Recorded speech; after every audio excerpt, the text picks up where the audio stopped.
Hey, hi, and hello, everyone. Anthony Fantano here, internet's busiest music nerd, and it's time for a little delayed weekly track roundup. I was up late with a headache, watching the Grammy stuff going on the internet, so that's what I was doing. I'm a bit behind on this, but still, let's do it and give some thoughts on a bunch of tracks that have dropped over the past week, whether I loved them or hated them or felt somewhere in between. They're all going to be linked down below so you can check them out for yourself. And yeah, that's pretty much it. That is the weekly track roundup, or at least that's what it will be when it's done. Also linked down below is our Turntable Lab link. We get kickback from it if you use it to buy some vinyl, buy some turntables, buy some anything over there. Supports the channel. Also, what supports the channel is the Patreon page. Yeah, get some extra bonus monthly content while supporting us in the process. That would be great. Cool. All right. Our shorts page on YouTube is down below, where you can check out all of our great short form content. The revamped website with an active, super hyperactive news section is linked down below too. And let's get into the worst tracks of the week. I believe we just have one. The one. It's the one. Just the one track.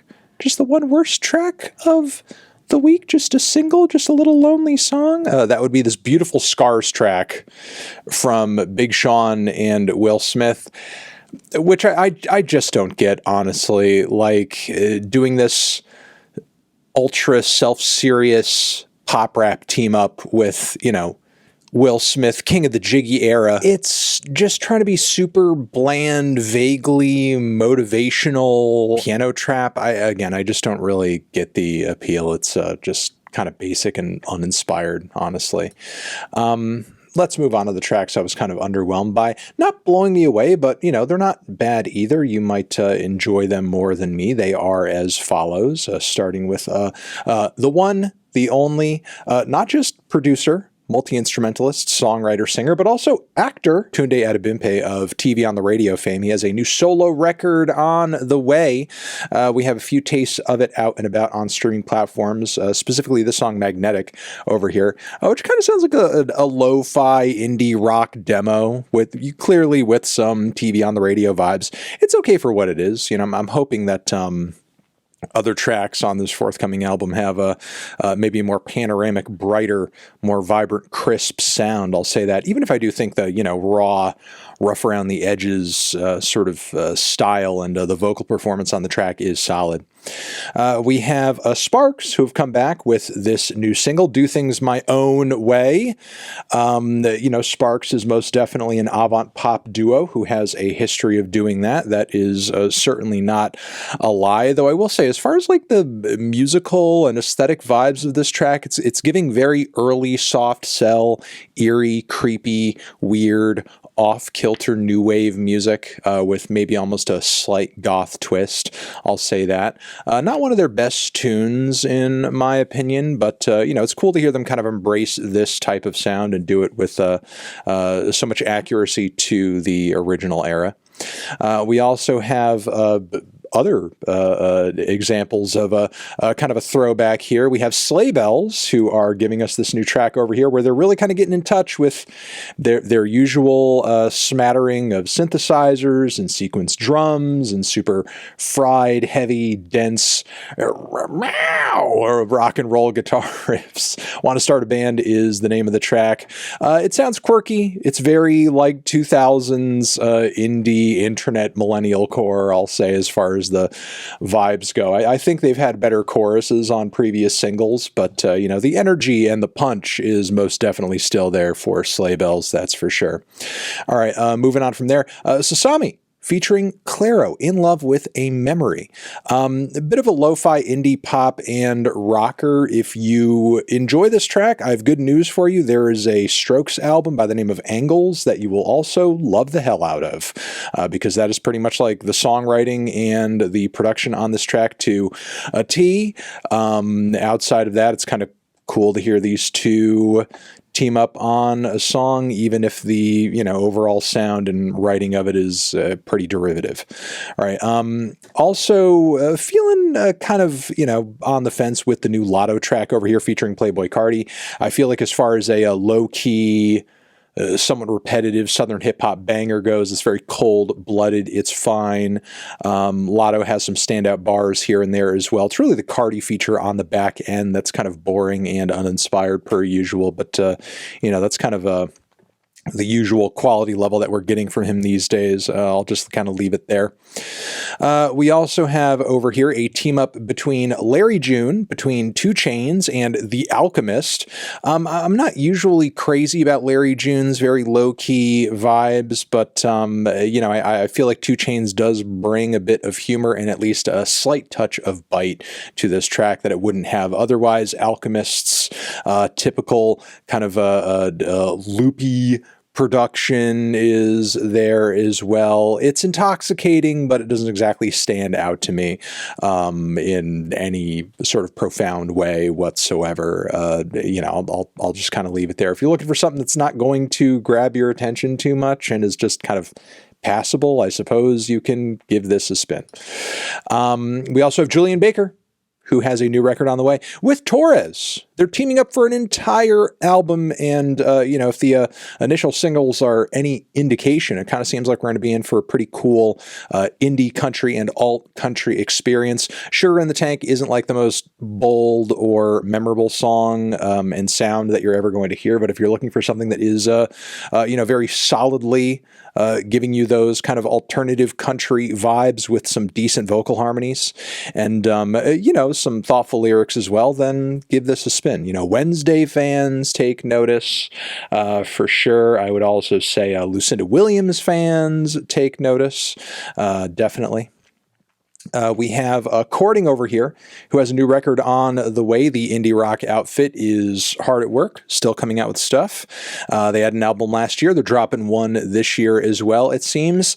And they're kind of back and forth for me in terms of like whether or not they're writing tracks that, to me, kind of stand out and are eccentric or are kind of doing an interesting twist on, their very boilerplate indie inspirations, or if they are doing something that is just kind of really playing to that blueprint and simply playing to that blueprint. I would say this track is more the latter. It's got some, tight guitars and drums and everything like that, but, as far as Indian underground rock goes, this isn't exactly like, reinventing the wheel or anything like that. Moving on from there, though, we have the best tracks of the week. They are as follows. Let's hit it. We have one over here from Weatherday, who has a new record on the way. Angel is a track from it that I would love to point you guys in the direction of. It's this kind of lo-fi, emo-tinged bedroom spun rocker that has a really funny but actually kind of like fantastic and instantaneously addictive chorus. You're an angel in shape of an I can't even sing it. In the shape of an angel. It's I think one of the sharpest tracks that has come out of Weatherday so far. Some mathy guitars here and there on the track as well. I like how raw it is, how rough around the edges it is again. And yet how kind of nuanced and detailed a lot of the playing and songwriting is. There's definitely a certain method to the madness, even if the presentation of it all is a bit abrasive and noisy. We have Spy, who has a new EP on the way. One track from it is this track On the Brink. And if you're looking for some just blistering, heavy, riffy hardcore with some awesome vocals and just, an overall just crushing sound, then certainly give this a very short and very heavy and a very crushing track a listen, On the Brink.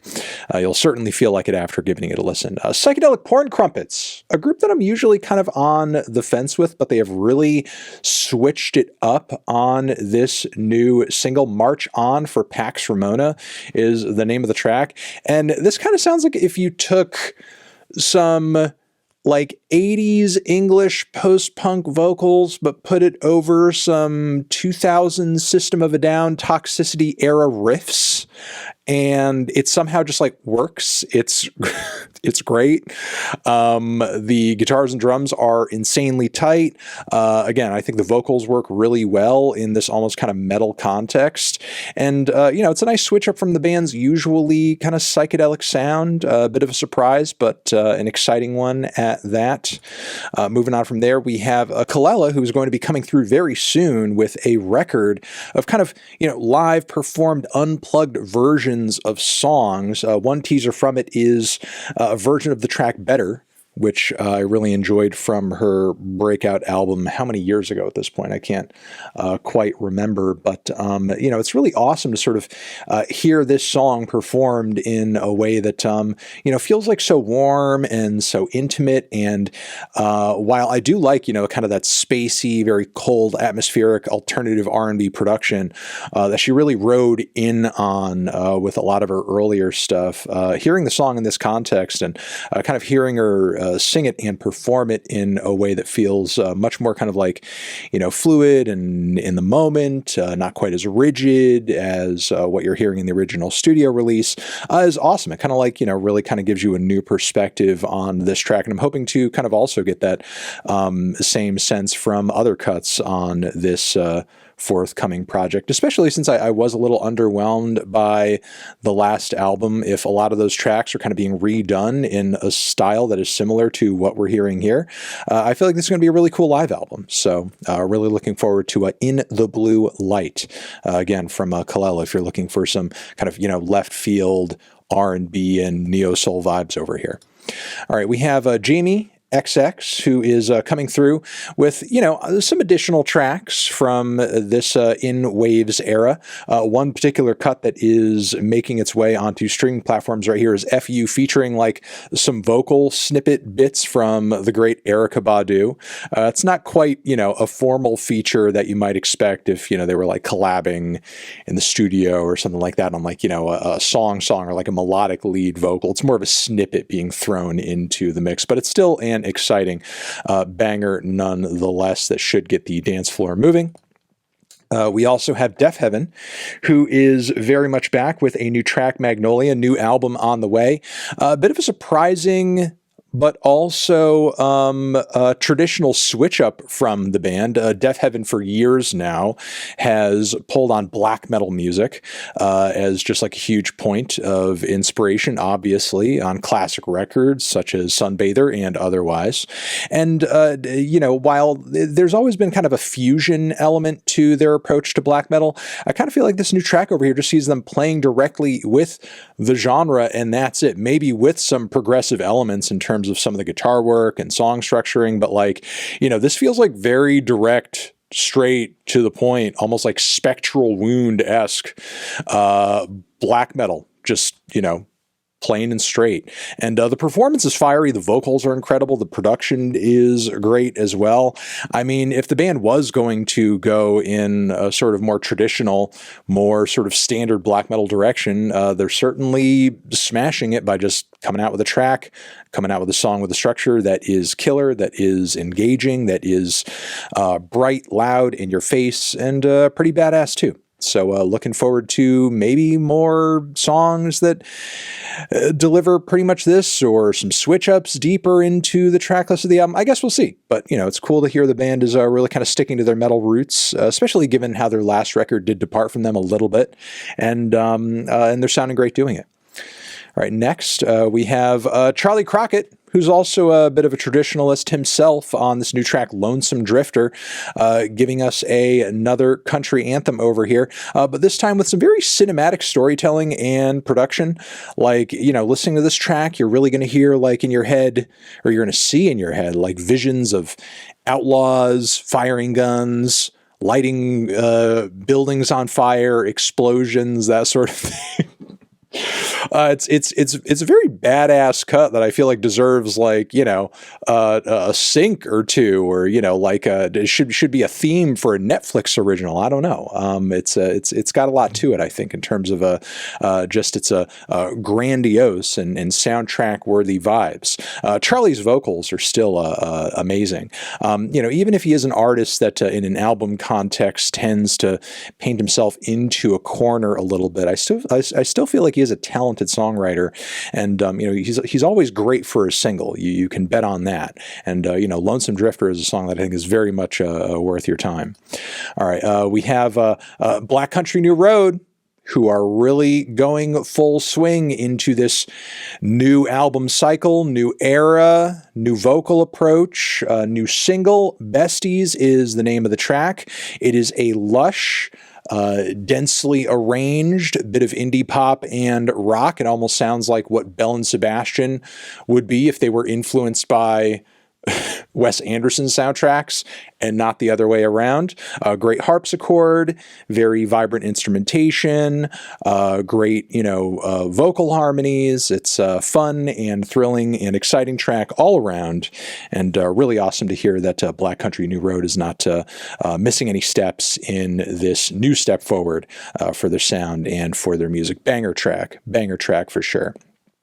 All right, and finally, shout out to 2hollis and Nate Sib, who have come through with this little kind of like terminally online electro pop cut that sounds, you know, very, I'll say Frost Children-esque. If you're, you know, into that duo, I think you'll get a lot out of this track. It's very punchy. It's very homespun. It's very, you know, kind of like, you know, laptop weirdo popcore. I'll say that. I'm really enjoying like the 2hollis versatility in the, you know, singles as of late. We have tracks that are kind of like straight up rage cuts. We have tracks that are like a little more Drain Gang and almost Blade-esque. We have tracks like this that are quite punchy as well. It's a solid tune all around, and you know, again, liking how many different bases 2hollis has been able to cover in the past few years with all the new tracks, and hopefully a new project on the way as well. All right, weekly track roundup is in the can. It is done. Thank you very much for watching. Hopefully you got some good recommendations out of this video. Over here next to my head is another video that you can check out. Hit that up, or the link to subscribe to the channel. Anthony Fantano, weekly tracks forever.